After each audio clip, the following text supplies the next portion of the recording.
Hare Krishna, Jai Sheila here. Hare Krishna, Vimala here. So today we thought we'd talk about resentment, because this is something we see couples when we coach them. Sometimes we see that they've got this level of resentment.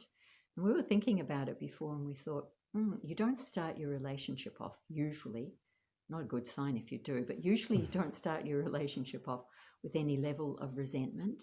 But after some time, it seems to be there. It seems to be sneaked in. It's interesting you mention this, because what I suggest is going on is often we don't want to create a big problem. So we let the smaller things that are happening, some upset that may have come up, and we think, oh, I don't want to cause a problem about this because I love the other person. We're doing great, but there's this problem.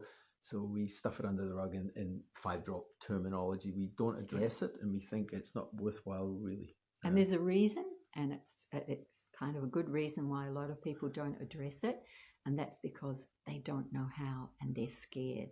That brings up a book that I read recently. I'm trying to remember the name of it. It was called Crucial Conversations. It's an interesting book. It's worth a read if you can have a look for it. Crucial Conversations is having those conversations that actually are begging to be engaged in, but we are fearful. We don't have the right tools, really. And you're frightened that you're going to make things worse, which does often happen if you don't have the right tools. It turns back into that attack, defend cycle, which is so damaging to relationships. So it's not a great place to be in your relationship. It's really, if you have a look at it, hey, we had a great relationship for a while, and instead of keeping it on track like that, we gradually let it slip to the point where there's eggshells. It's like walking on eggshells. I think that's what they call it. Or don't know if that fits into the devotee paradigm. I don't know. Eggshells, no, it's not thin bona ice. fide. It's like walking. And I saw this with my parents. My mother was very repressed, and she did not feel safe to talk about anything with my father. And because she didn't know how, and they didn't know how. They hadn't worked it out.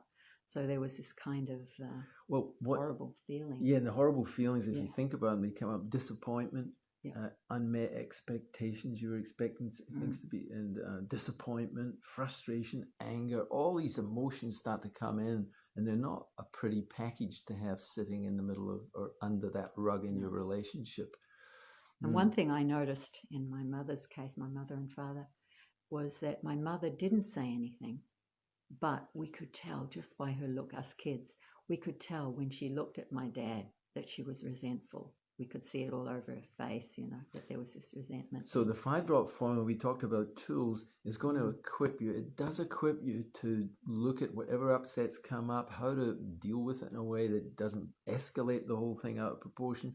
It teaches you, trains you in how to take responsibility to have the kind of conversation or to create the atmosphere you might need to have open dialogue and so on and so forth, and nurture your relationship. So the resentment doesn't have to rise its head at all. So this isn't just an advertisement for our publication called The Relationship Rescue Remedy. Where's that book? Have we got it? Where is it? Oh, here it is. Relationship Rescue Remedy. So it's not that wasn't the idea, but it's got the tools in it, and it's got the tools to attack this nasty thing called the core of resentment. The core of resentment. Yeah. Because what happens is you'll get confidence once you learn how to resolve your issues. Then you'll get this confidence that they can't damage your relationship. So anything that comes up, you'll think, well, we know how to deal with this. And how powerful is that? Instead of, remember, the other alternative is to stay stuck in a cycle of attacking and defending to the point where it gets too hard to deal with, sweep it under the rug, build up more resentment. I didn't get expressed myself here. I didn't get understood here. My feelings weren't appreciated there. It's all under the rug. And that's it. No wonder we head to the forest, according to some Shastric statements. So that's not the idea. The idea is that we're supposed to have successful relationships in all the ashrams. So, problems are going to come up, but you'll know how to deal with them, and you will know how to get back to that loving place. And that's that place with no resentment. And remember, the loving place is just a bit of a laugh, a bit of a joke, isn't it? We're supposed to go to the forest. Now, we have Grihasta, then it's supposed to be Vanaprastha. And both are supposed to go to the forest. The wife's supposed to be so attached to the husband, and the husband's so appreciative of the wife's support and relationship, so they can even go to the forest together because they have such a good relationship. Can you imagine going to the forest with someone you actually don't like and you resent in so many ways? Yeah. So yeah. So I hope you got something from that. Have a look at, if you've got the 5-drop formula book, open it up. And if you've been feeling resentment, you'll know you've been pushing stuff under the rug, and you'll have the tools now not to do that. Okay. Hare Krishna. Hare Krishna.